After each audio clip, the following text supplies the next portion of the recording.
But I did get away, on the other hand, with a lot of things because my mother had ill health all her life. She had asthma very badly, right from being a girl.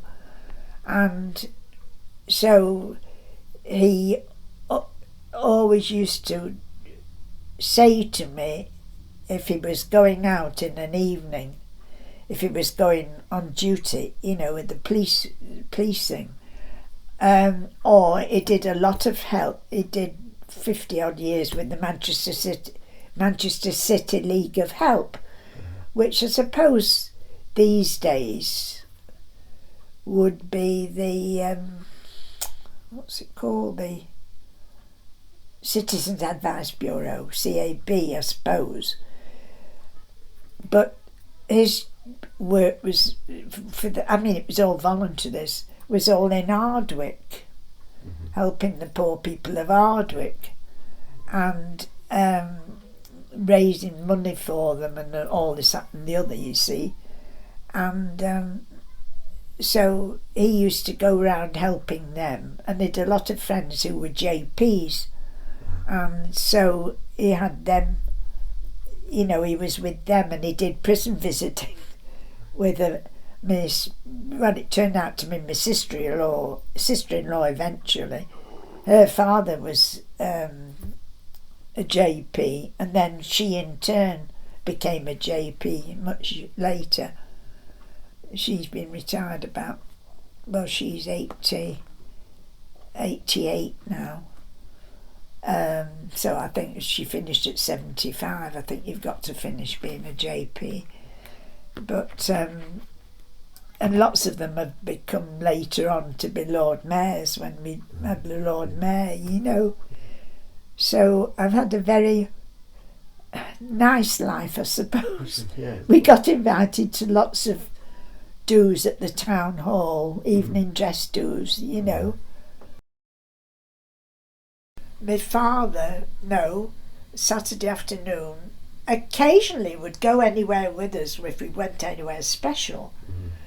But he was head gateman at Manchester City Football Club from way back when they were at Hyde Road.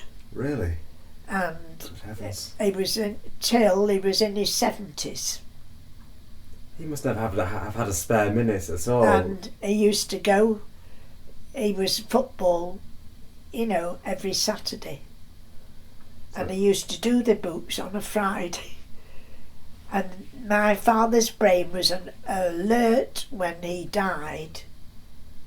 Well, almost up to the accident when he died the week before.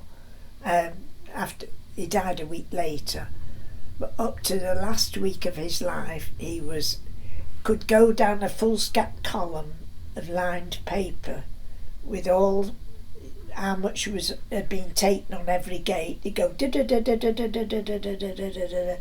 like that in his head. He's so used to adding up, and he'd done it all his life. And of course he'd worked in an office all his life, so he started at the bottom when he was on the railway, but he became manager of Ancoats Goods Station.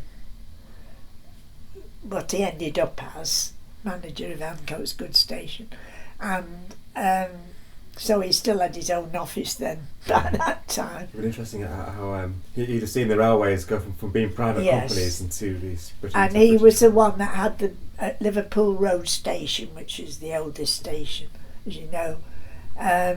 He was responsible for getting the clock put up outside the Liverpool Road station. And we were special guests at the whatever it was, 150th birth celebrations or something. Twice we'd been special guests at something or other, but and met all the big wigs, and I've got a photograph of him somewhere with him shaking hands with Beeching. Beeching's on the train with the window lowered down and shaking hands with my father. And I think, you rotter, all the stations you should. Well, and